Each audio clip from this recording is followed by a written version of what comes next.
여러분 안녕하십니까? 2024년 미국 대선 특집 보도 강희신입니다. 저는 라디오 서울 방송에서 날마다 월요일부터 금요일까지 오늘의 미국이라는 미국 뉴스를 담당하고 있습니다. 오늘이 네 번째인데 이 2024년 미국 대선 특집 방송은 특집 보도죠. 4주일 전부터 한 주일에 일어나고 있는 미국의 대선에 관해서 많은 것들을 종합을 해서 여러분들께 전해드리고 있습니다. 그런데 사실은 일주일에 한 번이 이게 맞는 것인가 싶을 정도로 너무나 그 뒤바뀜, 흔들림 같은 것이 많은 미국의 지금 대선입니다. 우선 이 프로그램을 어떻게 보실 수 있는지부터 좀 알려드리겠습니다. 저희 라디오 서울 방송 웹사이트인 radioseoul1650.com 또 미주 한국일보 koreatimes.com 한국TV tv한국.com 또 서울에 계시는 분들은 서울경제신문 잘 알고 계시죠? 서울경제신문 웹사이트에서도 보실 수 있습니다. sedaily.com이네요.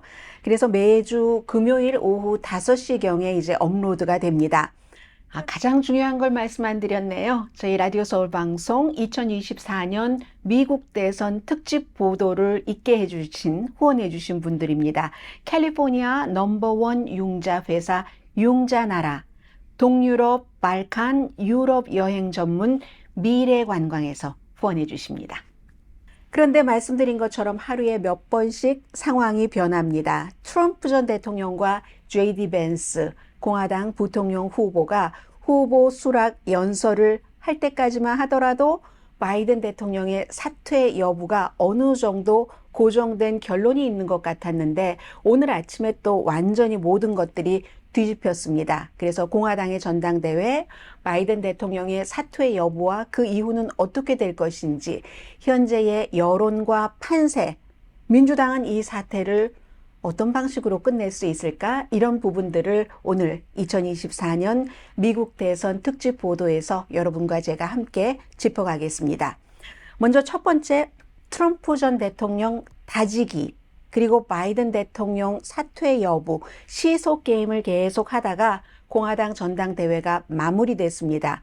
그런데 또 여기서도 트럼프 전 대통령의 후보 수락 연설 이후 뭔가가 조금 바뀌었거든요. 우선 정리부터 해드리겠습니다. 일주일 동안 제가 지난주 금요일에 여러분께 세 번째 특집 보도를 해드리고 토요일에 트럼프 전 대통령 암살 미수 사건이 있었습니다. 다 뉴스를 팔로우 하셨을 것이라고 믿고 그 세세한 내용은 전해드리지 않겠습니다. 판도가 변했다라고 믿는 사람 있죠. 이젠 트럼프 전 대통령이 이기는 거야 라고 생각하는 사람들이 지금도 있지만 거듭 말씀드립니다. 미국 선거에서 11월 5일이거든요. 아직 한참 남았습니다. 얼마나 많은 사건들이 지금 현재 있던 이 뉴스 자체를 뒤집을지 아무도, 후보들도 모릅니다. 그래서 지금은 섣불리 누가 이겼다라고 얘기하시는 그런 분들이 아마추어입니다. 여러분들 저와 함께 이 대선을 팔로우업 하시면 되겠습니다. 이 트럼프 전 대통령 암살 미수 사건 이후에 트럼프 전 대통령이 공화당 전당대회에서 후보 수락 연설을 했는데 그건 암살 미수 사건에서 크게 다치지 않고 닷새 뒤, 그리고 34개 뉴욕에서 중범 혐의에 대해서 유죄 판결을 받고 불과 2달 뒤입니다. 암살 미수 사건 이후에 지지율이 아주 눈에 띌 정도는 아니지만 바이든 대통령과 비교할 때 어느 정도 올라간 게 사실입니다. 그리고 이러한 것들이 시간이 지나면서 조금씩 내려간다, 거품이 꺼진다 할지라도 또 남아있는 부분이 있을 수 있다는 것도 맞습니다. 그 사이에 민주당은 분열이 굉장히 강해졌죠. 바이든 대통령이 6월 27일에 트럼프 전 대통령과의 토론에서 못 보여줄 것을 다 보여줬고 그 이후에 회복하지 못했습니다. 자연스럽게 민주당의 분열도 아주 강해졌죠. 대통령 사퇴해야지 된다? 아니면 사퇴하지 말아야지 된다. 이런 충돌 사이에서 트럼프 전 대통령이 대선 후보 수락 연설을 했는데 이게 변수가 됐다는 것은요. 사실 수락 연설 당시의 상황은 트럼프 전 대통령에게 너무 좋았습니다. 완전히 바이든 대통령 사퇴 압박 강했고 민주당이 분열된 상태에서 그래서 바이든의 이름조차도 거의 한두 번 정도만 불렀을 정도입니다. 왜냐하면 민주당에서 누가 대선 후보로 나오는지 트럼프 캠프 측에서도 바이든은 아닐 것 같아 하는 게 90% 이상이었거든요. 그런데 연설을 하고 나자 바이든 대통령이 입장이 조금 바뀐 것 같습니다. 그 사이에 바이든 대통령은 코비드-19에 걸려서 지금 격리 중입니다. 격리인데 이 수락 연설 자체가 공화당이야 당연히 너무너무 좋아하죠. 너무 좋아하지만 실제로 무당파가 이렇게 보기엔 이거 아닌 것 같은데 사람이 총에 맞아서 분열내서 화합하는 모습으로 온다면 내가 트럼프에게 표를 찍겠어. 이렇게 딱 보고 있었던 무당파 유권자들은 그 후보 수락 연설을 보고 마음이 그쪽으로 끌려가지 않았습니다. 이걸 민주당이 본 거죠. 그래서 지금 민주당이 이 트럼프 전 대통령의 후보 수락 연설을 보고 가장 좋아했다. 캠페인 측에서. 공화당이 좋아한 게 아니라 이렇게 얘기들을 하고 있는 거거든요. 그 후보 수락 연설 내용 때문인데 이것도 이제 뉴스로 여러분들께서 많이 아시리라고 생각을 하고 핵심만 전해드리겠습니다. 미국 현대 대통령 후보 수락 역사상 가장 긴 시간 93분인데 그 가운데 한 20분 조금 못되게 트럼프 전 대통령은 아주 잘했습니다. 자제력을 보였고요. 그리고 그 20분 동안은 본인에 대한 그 암살 미수에 대해서 개인이 느끼고 있었던 그 당시의 공포와 모든 것들을 그대로 얘기하면서 서로 정치적인 의견이 다르다고 상대를 적으로 하면 안 된다. 분열을 치유해야지 되고 내가 그것을 잘 봉합을 해보겠다. 이렇게 얘기하니까 완전히 최고점, 하이, 이모션, 그 감정 자체가 아주 좋은 색깔로 하이하게 올라갔었습니다. 그리고 공화당은 엄청 좋아했죠. 내가 살아난 건 제가 여기에 있을 수도 없었는데 전지전능하신 하나님의 은총으로 살아났습니다. 완전히 그냥 하이그라운드였습니다.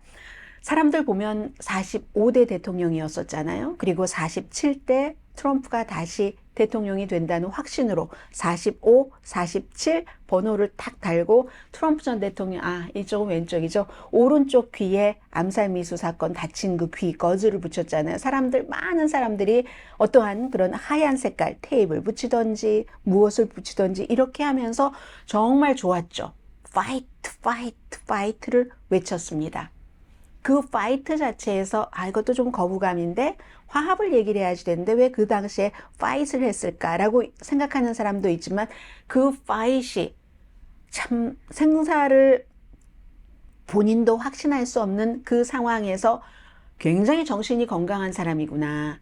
지금처럼 위험한 시기에 저런 강인한 지도자가 필요해 라고 생각한 사람이 현재로서는 더 많아 보입니다. 아무튼 공화당 분위기가 이렇게 잘 갔어요.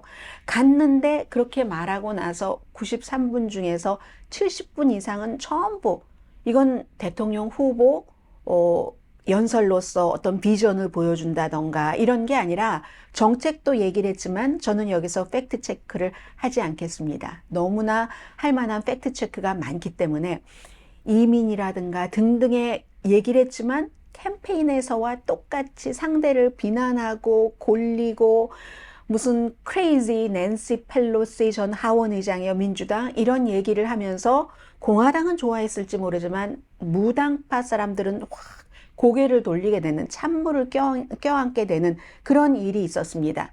등장인물들도 논란이 많았죠. 보통 대통령 후보를 소개할 때는 뭐 배우자라든가 아니면 자녀 이런 가족들이 하는데 이번에는 격투기의 CEO 한 20년 전부터 트럼프 전 대통령과 친한 친구죠. 그 사람이 나와서 소개를 했는데 대통령 후보를 그 사람 자체도 무슨 공공장소에서 아내와 치고받은 폭행이라든가 아니면 격투기 좋아하시는 분들 많이 계시잖아요. 어떤 분들은 하시지만 그런 격투기라는 게 생명을 내놓고 하는 그런 싸움인데 그 격투기 선수들에게 돈을 제대로 지불하지 않고 많은 스캔들이 있는 이 사람이 차기 대통령 후보를 소개한다는 것. 그리고 또 많았어요. 연예인 가운데서. 이런 분위기가 Day 1, Day 2, Day 3 부통령 후보가 수락연설을 한 이때까지 정말 잘 짜여진 공화당의 전당대회를 마지막 날 트럼프 전 대통령이 등장하면서 많이 망가졌다 이런 얘기도 합니다. 이걸 보고 maybe 바이든 대통령 측에서 어저께까지는 바이든 대통령 내부에서도 그런 얘기가 나왔습니다. 공화당 전당대회가 끝나고 나면은 바이든 대통령도 어쩔 수 없다. 너무 많은 정치인들이 대통령만 지는 게 아니라 우리도 하원도 상원도 다 백악관까지 다 공화당에 내주게 됐어요. 하면서 점점 사퇴를 요구하는 사람들이 많았었거든요. 현재 더 늘어났을지도 모르지만요. 30명의 정치인들이 사퇴하십시오 하고 공개적으로 사퇴를 촉구하고 있었습니다. 그 상황에서요. 저 후보 수락 연설이 끝나니까 오늘 아침에 바이든 대통령이 가장 좋아하는 가장 극좌적인 성향을 갖고 있는 MSNBC에서 아침 방송이죠. 조 스카보로. 여기에 이제 딱 그 선거 대책 본부장이 출연을 해서 무슨 소리냐. 바이든 대통령 캠페인 다음 주에 계속 한다. 지금은 코비드에 걸렸잖아요. 코비드에 걸려서 격리를 하고 있지만 다음 주에는 격리 기간이 끝나면은 선거 유세를 할 것이다. 이게 어쩌면은 어제 트럼프 전 대통령이 그 후보 수락 연설에서 확 모든 사람들을 가지고 간다는 것을 93분 동안 했다면 바이든 대통령이 이런 기운을 차리지 못했을지도 모릅니다. 그러나 바이든 대통령 지금 이렇게 변했고요. 변해서 그리고 또 하나는 어제 트럼프 전 대통령이 그 후보 수락 연설을 한 게 전부터 쫙 준비가 됐겠지만 암살 미수 사건으로 인해서 완전히 바뀌었잖아요.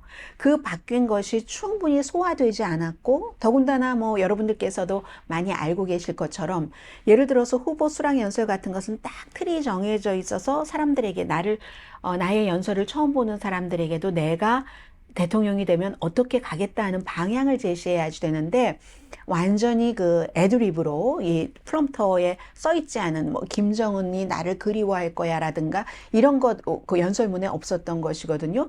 그런 식으로 하니까 또 트럼프 전 대통령도 충분히 준비도 못했고 전당대회 보통 이제 나흘째에 나옵니다. 대통령 후보는요, 제일 끝에 하이라이트에 나오죠. 그런데 이번에는 1일, 2일, 3일, 사흘 내내 나왔었고 연습할 시간도 없었을 겁니다. 그러니까 여러 가지가 별로 좋지는 않았어요. 그래서 아마도 허약한 바이든 대통령조차도 이거 내가 해볼 건데 내가 언제 그만둔다고 했지? 하는 식으로 확 변했습니다. 확 변했어요. 어제까지만 하더라도 낸시 펠로시 전 하원 의장이라든가 아니면 뭐 심지어 가장 뭐 중요한 인물 가운데 한 사람인 그런 무슨 뭐 척 슈머 상원 원내대표라든가 아니면 뭐 아담 쉐프라는 또 하원에서의 정보위원장 이 사람은 트럼프 전 대통령 탄핵 재판할 때 아주 중요했었던 인물입니다. 이 사람이 지금 하원에서 상원에 도전하고 있는데 안 되겠습니다. 제가 이거 너끈하게 이길 줄 알았는데 이 바이든 대통령이 너무 인기가 없어서 사퇴해 주셔야지 되겠는데요. 이렇게 말해버린 거예요. 한국에서 이 방송을 듣고 계신 분들이라면 많은 사람들이 한국 총선에 제일 큰 책임이 누구인가? 대통령이 인기 있을 때는 우리 당이 인기지만 이런 건 있죠. 미국도 지금 똑같이 진행되고 있는 겁니다. 이러한 압박이 있는데도 불구하고 바이든 대통령의 선거대책본부장이 오늘 아침에 대통령이 제일 좋아하는 프로그램이에요. 조 스카보로라는 사람이 운영을 하는 그런 그 모닝조라는 프로그램에 출연을 해서 아닌데요. 대통령 다음 주부터 선거 유세할 건데요. 해서 지금 사실 민주당은 어떻게 될지 알 수 없는 겁니다. 지금 들어오고 있는 소식을 보면은 민주당이 선거본부에서 일하고 있는 그런 그 직원들에게 케이블 뉴스 보지 말아라. 현실과 너무 다르다. 왜냐하면 지금까지 케이블 뉴스에서 바이든 대통령 곧 사퇴한다. 저도 어제 방송에서 곧 사퇴할 것이라고 말씀을 드렸거든요. 그런 쪽으로 가고 있다고 해서 바이든 대통령 지금 아직 이것 모릅니다.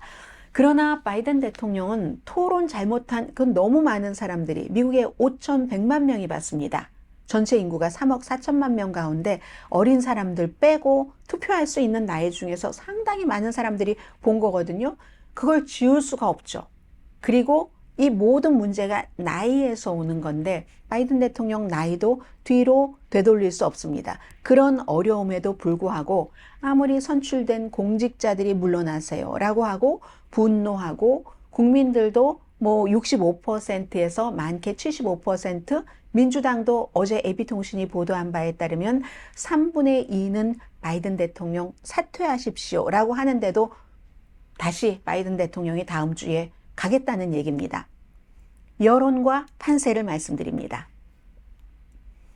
트럼프 전 대통령 지지율 약간 높아지긴 했지만 그 사진 문제예요. 이건 한국에서도 많은 정치인들이 너무 좋아요. 막 주먹을 불끈 들고 파이트 하던데 미국에서 꼭 그렇게만 생각하는 건 아닙니다.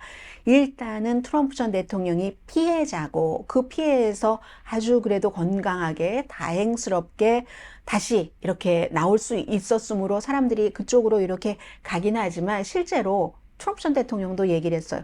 내가 나 안전하다는 걸 말하려고 이렇게 주먹을 들었다 했는데 안전하다고 말하면 서로 화합하자는 것을 얘기를 했어야지 fight 하진 않잖아요. 그래서 그런 부분에 거부감을 느끼는 사람도 있지만 거부감 느끼는 사람보다 저 사람 대단해, 강인해 하는 사람들이 훨씬 많아 보이고요. 그리고 또 뭐가 있을까? 이 끝까지 한번 좋아 이렇게 생각했다가 끝까지 좋아로 가는 사람도 분명히 있을 겁니다. 그리고 낸시 펠로시 민주당 쪽에서는요, 대통령에게 계속 직접적으로 간접적으로 여론조사를 보면은 대통령이 이길 수가 없습니다 하는 것을 주지시켰다고 하고, 어떤 보도에서는 대통령도 그걸 수긍을 어느 정도 하는 것처럼 절대로 사퇴하지 않겠다 해서 사퇴할 수도 있어. 그리고 실제로 얘기도 했잖아요. 대통령이 코비드 걸렸다고 발표하기 몇 시간 전에 미리 녹음이 된 인터뷰에서 나에게 건강 문제가 생기면 내가 다시 고려하겠다고 코비드가 걸렸고, 그리고 사람들이 사퇴할 가능성이 높아 했는데 트럼프 전 대통령의 수락 연설이 너무나 어두웠고, 화합하는 지도자의 모습보다는 원래의 모습으로 확 고물줄이 이렇게 20분 동안 화합이요, 저는 반쪽이 아니라 반쪽의 이김으로는 미국이 빅토리, 승리할 수 없으니까 모든 미국인을 끌고 가겠습니다 하다가 크레이지 낸시 펠로시 막 이렇게 얘기를 하는 거예요. 이민자들 막 욕하고. 그래서 바이든 대통령이 더 확고하게 저렇게 갈 수 있는 게 아닌가 싶기도 하고요. 아무튼 오바마 전 대통령 처음에 바이든 대통령이 딱 그 토론에서 잘 못하고 나서 배드 나이 토론 한번 못할 수도 있죠. 본인도 못한 적이 있으니까 이렇게 얘기하고 언급하지 않지만, 또 오바마 대통령이 뒤에서는 점점 바이든 대통령이 승리할 가능성이 줄어들고 있네, 이런 얘기를 측근과 했다고 하는 보도가 많이 나왔었잖아요. 그리고 제일 중요한 건 제가 네 번째 방송하면서 계속 말씀드립니다. 돈입니다. 아직은 돈이 있는 것 같아요, 바이든 대통령이. 그러나 이 돈을 책임지고 있는 제프리 카젠버그라는, 영화 지금은 제작을 많이 하고 있죠. 이런 사람이 돈이 안 들어오고 있는데요. 지금 홀드하고 있습니다. 영화인들이.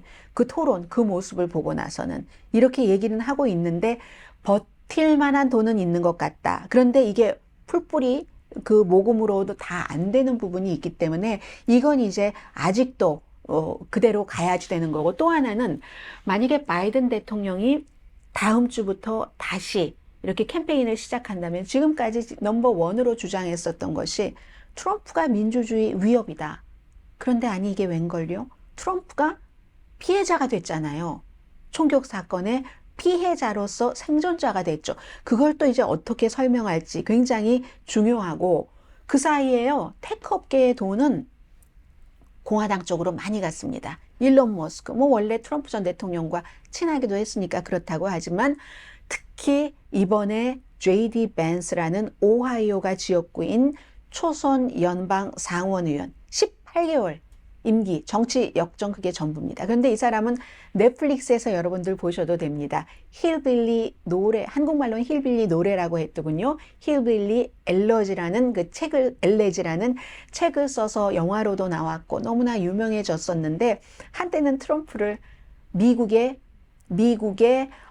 히틀러 바보 이렇게 얘기를 했다가 본인이 상원 선거 나가면서 트럼프의 지지가 필요했고, 그 다음부터는 트럼프보다 더한 마가가 됐습니다.